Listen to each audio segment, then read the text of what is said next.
Voici dans cette vidéo la deuxième partie du travail sur le i qui fait y.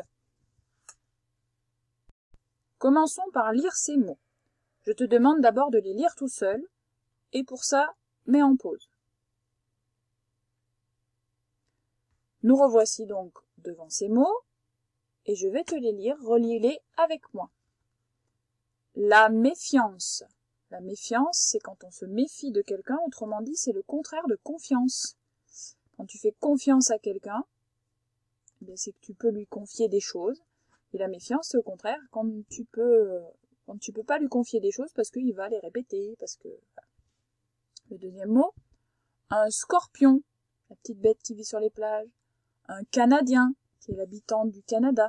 Une pieuvre que tu as vue dans ton fichier, pas plus tard qu'hier, normalement. Un magicien. Une ambiance. L'ambiance, c'est quand on fait la fête, par exemple, et qu'il y a une bonne ambiance, c'est-à-dire que tout se passe bien. Un lieutenant, ça c'est un grade dans l'armée. Comme capitaine, comme général, eh bien il y a le grade de lieutenant. Et enfin, un champion. C'est ce que tu seras à la fin de cette année en lecture et en mathématiques. Maintenant, c'est à toi d'écrire. Petite dictée de mots. Tu as donc besoin de ton ardoise, d'une craie ou d'un feutre, ou, au pire, d'une feuille avec un stylo. Allons-y. Le premier mot, un pion. Un pion. Mets en pause. Un pion. Le mot suivant, un lieu. Un lieu. Mets en pause. Un lieu. Ancien. Fais bien attention au piège. Mets en pause. Ancien. Un mendiant. Le premier an, c'est le an de parent, et le deuxième an, c'est le an de volant. Et il y a une lettre muette dans mendiant. On peut dire mendiante. Allez, avec tout ça, tu réfléchis, tu écris, tu mets en pause. Un mendiant. Un mendiant. Un camion.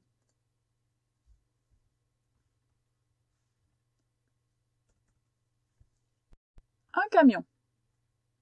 Mot suivant, vieux. Mets en pause. Vieux. Le seul petit piège était le X muet à la fin. Tu peux même regarder comment on le fait, on apprendra bientôt à l'écrire.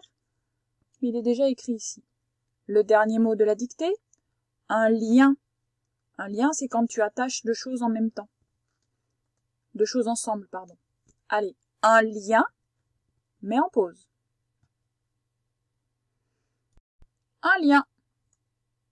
Maintenant, faisons un exercice pour nous préparer à l'exercice 8 de ton fichier. Voilà une phrase de 4 mots, je te laisse la lire. Julien mange un gâteau. Tu vois que cette phrase est très simple, eh bien nous allons essayer de l'enrichir. Autrement dit, nous allons essayer de lui rajouter des mots. Mais attention, tu ne dois pas changer le sens. Tu ne dois pas en enlever, tu dois juste en rajouter. Alors, je te donne un exemple. Julien mange un bon gâteau. Tu vois que dans cette phrase, nous avons rajouté le mot bon. Si je l'enlève, alors la phrase aura le même sens. Simplement, ce mot nous donne une information supplémentaire. Il nous dit que le gâteau était bon. On peut aussi rajouter autre chose. Julien mange un gâteau à la cerise. C'est l'époque. Eh bien là, on nous dit, l'information supplémentaire, c'est que le gâteau, il y avait de la cerise dedans. On n'était pas obligé de le préciser. On peut même préciser encore autre chose. Julien mange un gâteau à la cuisine. Ça nous dit à quel endroit il a mangé son gâteau. Du coup, quand je mets tout, ça donne Julien mange un bon gâteau à la cerise à la cuisine. On n'était pas obligé de mettre toutes ces informations, mais ça donne des choses en plus quand même. Tu vois que je t'ai remis à la cuisine en vert pour que tu le repères bien. On essaye encore? Allez, allons-y. Les poules picorent. Alors, on ne dit pas picorant, on dit picore. Réfléchis un petit peu. Si tu veux, tu peux mettre en pause la vidéo pour trouver des petites informations supplémentaires à écrire. Alors, allons-y, qu'est-ce qu'on pourrait rajouter? Les poules picorent des graines. Je pourrais rajouter quelque chose en plus. Comme ça, je sais ce qu'elles picorent. Les poules picorent dans le jardin. Ou alors, ce matin, les poules picorent. Donc sur le deuxième, ça me donne une indication sur l'endroit où elles picorent, alors que la troisième me donne une information sur le moment où elles picorent. Et quand on met tout ensemble alors? Ce matin, les poules picorent des graines dans le jardin. Ça nous fait une grande phrase. Tu vois? Allez, on essaye sur un dernier exemple. Et voici notre dernière phrase. Les enfants jouent. Quelle information pourrait-on rajouter?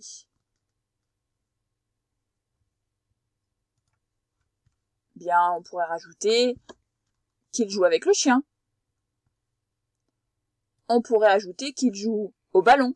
Peut-être que tu avais trouvé ça. On pourrait mettre à la corde à sauter, aux échecs, aux dames, à ce qu'on veut. Hein.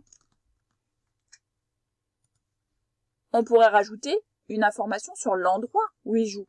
Les enfants jouent dans le pré. Et du coup, imaginons, on met tout.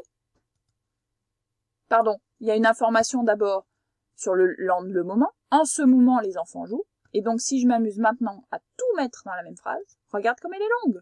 Tellement longue que je suis obligée d'écrire tout petit. En ce moment, les enfants jouent au ballon avec le chien dans le pré. Ça fait, regarde, je suis partie d'une phrase toute petite, avec seulement 3 mots, et regarde à la fin comme elle est longue. Tout ça parce que j'ai rajouté quelques informations supplémentaires à chaque fois. Maintenant, tu vas prendre ton manuel et tu verras que tu retrouveras dans les phrases que tu as lues hier le même travail qu'ici. Il y avait très peu de différence entre les deux phrases. Dans l'une, il y avait plus d'informations que dans l'autre. Mais maintenant, tu vas pouvoir prendre ton cahier d'exercice, donc ton fichier, pour faire l'exercice 8, qui te permettra, avant de lire l'histoire de Taoki, de parler de ce dont on vient de parler, c'est-à-dire des informations supplémentaires. Tu vois, dans l'exercice 8, tu as une phrase, comme on a fait, et tu dois à chaque fois rajouter des informations. Une fois que tu auras fait cet exercice, tu liras l'histoire de Taoki et tu pourras remettre la vidéo en marche pour qu'on puisse parler de l'histoire de Taoki ensemble. Allez, tu mets en pause, tu prends ton fichier, c'est parti. Nous voici donc pour la lecture, l'explication surtout du texte de l'histoire de Taoki. Donc tu vois qu'on nous parle de la journée qui se termine avec un banquet. Donc un banquet, on en a parlé quand on a expliqué l'image. Et ça nous donne l'information de l'endroit où se tient ce banquet. Il se tient dans la cour du château. Quel château? Eh bien sûr, le château que sont en train de visiter nos 3 amis. On a installé des tables sur des tréteaux, autrement dit, on a mis des planches avec des tréteaux. Alors, un tréteau, peut-être que tu en as déjà vu. Voilà un tréteau. Et voilà comment on fait pour fabriquer une table avec des tréteaux. On en met 2 et on met la table par-dessus. Ensuite, on voit dans notre histoire le mot ici propice. Ça veut dire que c'est un endroit qui est fait pour ça, qui est bien pratique pour avoir une ambiance joyeuse. Donc les lampions, on les a vus l'autre jour. Les torches, eh bien, c'est ce qui est allumé là avec de la flamme. Tu vois ici les percussions, les tambourins et la viole. En fait, la percussion, le tambourin, c'est pareil, hein. Sauf qu'on a 2 percussions, un tambourin et un triangle. Et ça, que je t'avais décrit la première fois plutôt comme une mandoline, c'est une viole. Alors c'était gros, c'était l'ancêtre de la guitare, et on en jouait comme ça. C'est de la même famille que le mot violon. Les troubadours, c'est la même chose que les saltimbanques. Hein. Pardon, les saltimbanques, ce sont ceux qui jouent, et les troubadours, eh bien, ce sont ceux qui racontent des histoires. Rappelle-toi qu'au Moyen-Âge, il n'y avait pas de télévision, il n'y avait pas de cinéma, il n'y avait pas d'ordinateur, il n'y avait pas beaucoup de livres même. Les gens ne savaient pas lire au Moyen-Âge. Et les images, on ne savait pas les faire comme on sait les faire maintenant. On ne savait pas imprimer les livres, donc il fallait tous les écrire à la main, avec une plume, de l'encre, et parfois de l'encre de couleur, et les illustrations étaient faites de la même manière. Donc il y avait très peu de livres. Donc la seule manière de connaître les histoires, c'était de les raconter, de les écouter. Ensuite, le fou, on en a parlé, il est là, avec les grelots. Et le festin, eh bien, ce sont toutes les très belles choses qui sont sur la table. Et la farandole, c'est ce que tu vois là. Ce qu'on ne voit pas sur l'image, c'est qu'Hugo, lui aussi, va danser. Voilà pour l'explication de l'histoire de Taoki. Tu vas maintenant pouvoir terminer ton fichier. L'exercice 9 allait avec l'exercice 8. Et maintenant, tu vas pouvoir faire le 10 et le 11 grâce à ce que tu viens de lire dans le texte. Fais bien attention. Le 10 est un peu différent de d'habitude. D'habitude, on te demande d'écrire quelque chose en entier. Ici, la ligne ne sert que pour le mot qui n'est pas juste. Donc, tu as ici décrit le texte comme dans l'histoire de Taoki, sauf que on a fait des erreurs. Il y a des mots qui ne sont pas les mêmes et qui ne sont pas les bons. Parfois, il y en a un seul sur la ligne, peut-être que parfois il y en aura deux. Donc on te demande de barrer sur chaque ligne les mots qui ne vont pas, et tu dois les remplacer par le bon mot, en écrivant le bon mot juste en dessous du vrai mot. Par exemple, si le mot musicien n'est pas le bon, tu vas le barrer et réécrire le mot juste en dessous. Comment connaître le bon? Regarde dans ton manuel, voyons. Quant à l'exercice 11, eh bien c'est pareil. Tu vas pouvoir trouver les mots qui répondent aux questions dans ton manuel. Ça, ce travail-là, c'est un travail qui sera équivalent au travail de CE1. On te demande de trouver les informations dans le texte et de les recopier. N'invente pas comment s'écrivent les mots. Tu as le modèle dans le manuel. Il faut juste les retrouver. Allez, je te souhaite un bon travail. Cette vidéo est terminée.